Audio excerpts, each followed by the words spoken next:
Hi, my name is Nicolas Namoradze. I am a pianist and composer, and I'm very much looking forward to joining the Antwerp Symphony next season.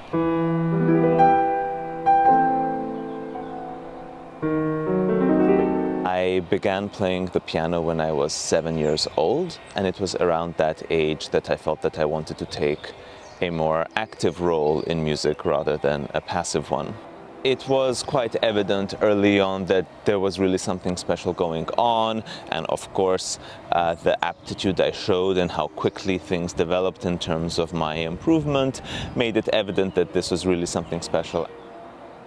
To me, as soon as I started playing, I also started composing. In those years, it seemed very obvious to me that if you perform, you compose, and if you compose, you perform, and they are very much two sides of the same coin. It is only later that I realized how separate these activities and disciplines had become, especially in the latter part of the 20th century.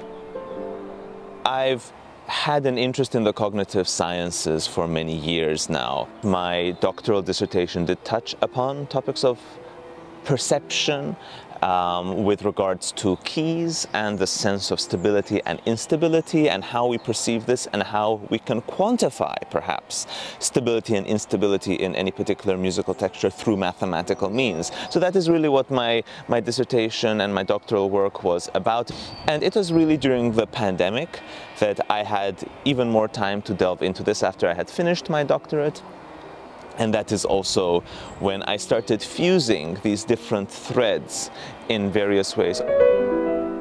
When I had a bit of extra time, I was thinking of perhaps consolidating some of the material I had learned and derived from sports psychology and had adapted for my own use, and perhaps find a way to present this to performers. So I started giving some interviews and live workshops on the topic. And then at some point I also had the idea to integrate some of this for the listeners as well. So on the other side of the spectrum, on the other side of the equation, so to say, and really look at mindfulness and training one's awareness and concentration and focus and all these things as a way to become a more present and better listener.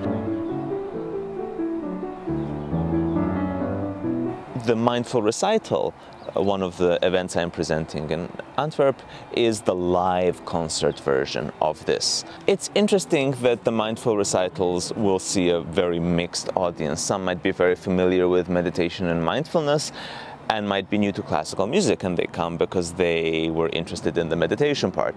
For others, it will be an experience where it is the music they are familiar with, but all the mindfulness stuff will be very new.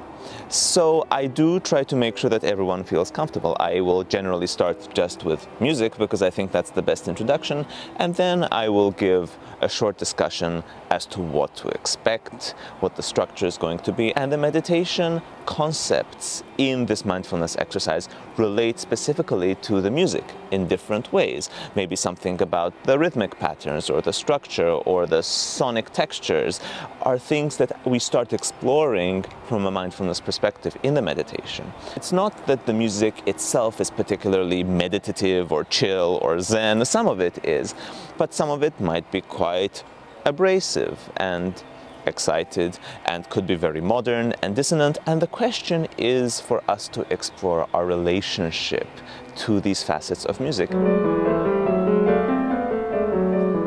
I do think that talent is something inherent. That being said, it can be brought out in different ways by different contexts, different teachers, different mentors. So of course it's a combination between nature and nurture. And I think essential to talent is that sense that it is in this medium that one expresses who one is as a person, that one can best communicate to the rest of the world one's passions, one's thoughts, one's inner world, because at the end of the day that is what we do as artists. I admire wonderful singers, for example. I was never a particularly talented singer, but being able to produce these extraordinary sounds through the instrument of one's own body, I think is one of the most extraordinary feats, and something that always serves to be an inspiration for me as a pianist. Scriabin is, in fact, one of my all-time favorite composers. It's always hard to say who your favorite composer is, but I'm often asked this question, of course, and I answer that Bach is always my favorite composer, but most of the time Scriabin comes a close second. His music really reflects a fusion of different territories of sensory awareness.